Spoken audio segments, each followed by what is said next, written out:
You're alive, but I'm feeling dead. This is the Aaron Zero show with another edition of Today's Noise and all the noise you most definitely never want to hear. So, what do we have?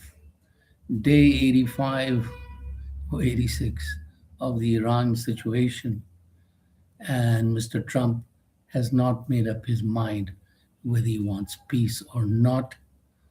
And apparently, the Iranians have to meet up some new demands. So, this tit for tat can go on forever. And I think maybe that is the game plan to just continue this fragile state of nowhere.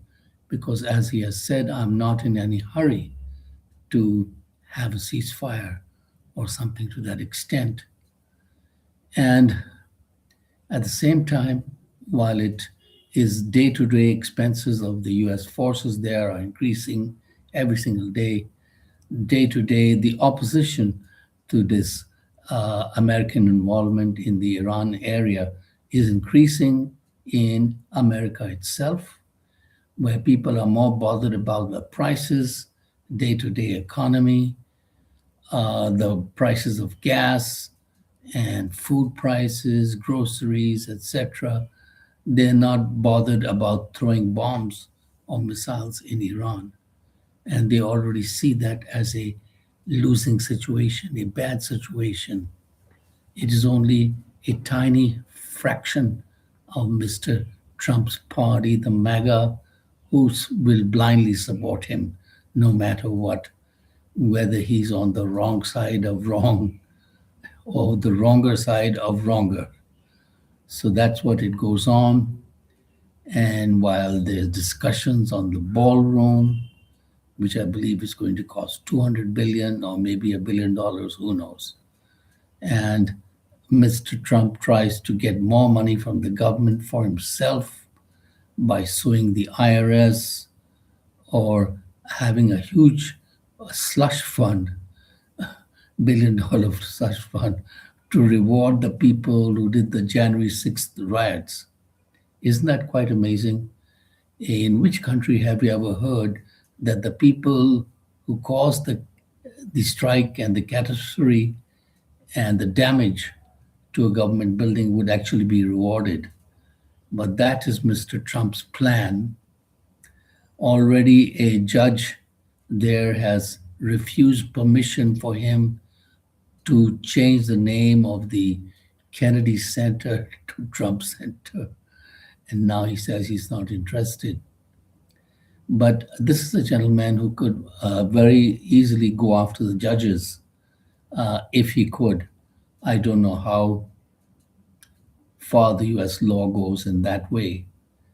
Anyway, just now the US law doesn't seem to be working anyway. So, because he should have been removed from office long ago, and still he is there calling the shots and listening to the puppet state of Israel dictate terms to him and make his foreign policy. And Israel, of course, being the genocidal country that it is now causing havoc in the adjoining country of Lebanon. And apparently, they have marched up to the Beaufort Castle, which is deep in Lebanon. And President Macron of France has asked for an emergency UN meeting, and he says that it's not right of them to be there. Of course, we already know it's not right for them to be there. It's not right of them to kill so many hundreds, maybe thousands of Lebanese that they have, children, women, etc., adding to the amount of war crimes that they've already committed. I don't know when the Israeli army will be held accountable, and that is all that remains to be seen. And it's a sad state of affairs in a sad world. That's all we can say. And the heat wave is going on in Europe. They are not used to temperatures going as high as 34 degrees Celsius, 35 degrees, which is another day in the park here in New Delhi. Not so hot, especially if it's unless it's 40 degrees, which is hotter.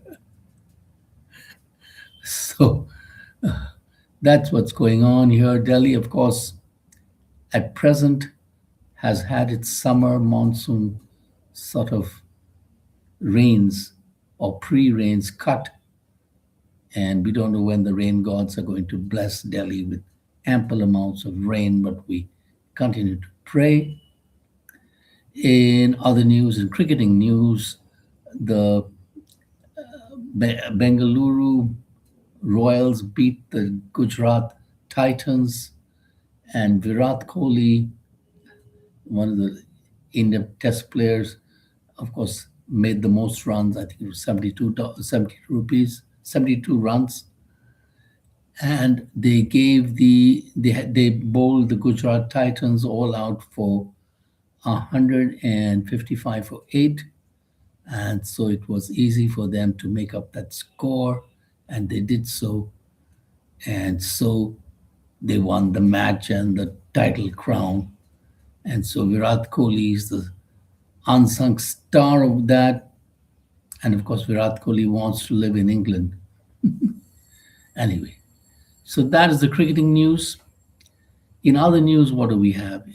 In international news, Balen Shah, the rapper turned politician, Prime Minister of Nepal, wants the UK and China to intervene in the Lipuk Leh Pass, which Nepal claims is also its own, which has traditionally been a pass, mountain pass on the state of Uttarakhand, which connects China.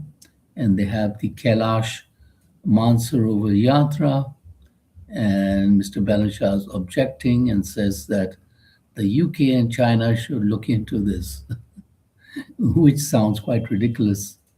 Because why the hell should we have some outside parties looking into an Indian matter?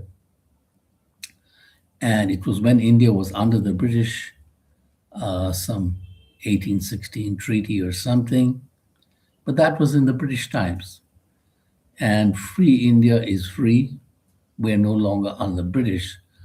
So if you have some problem, you should talk directly to India, because you know you have nothing to stand on. In other news, the Supreme Court of India has said that the people who are operating as prostitutes in India should not be commercialized. Now, I wonder, what are they thinking? Reading 1950-year-old laws, etc., whatever, that is the past, and you should come to the present. The present is that sex is consensual and free and should be not discouraged or criminalized by the powers that be, when by law, consensual sex between two people or more is allowed. And even if it's not allowed, the temples of Khajuraho 1,000 years ago, which will tell you that it was allowed, and Kama Sutra, which was, I believe, 4 or 5 thousand years before, when they said it was allowed. What is the answer to that is that we should have uh, those who want to be sex workers, basically, those ladies, we should have a commercialization on the lines of the German workers, where they're given full protection, full rights, etc., and they have legal, safe places to work in. You could call them love hotels, you could call them whatever you want, and at least they would be organized and better taken care of, instead of being criminalized and being bothered by the police or by pimps or whatever. And maybe some sex workers union could look after them and make sure that they got the correct um, interactions with customers, etc., whatever. And that's the way to go. than to put your head in the sand and think that this is something quite out of the way or something. And it's the same thing with sex on video, which should be made legal. If consensual sex is already legal between people, why criminalize it if it's on video? I mean, and that would open up a thriving industry for those who want to do that kind of work. That is my opinion. I don't know if I'm wrong, then sue me.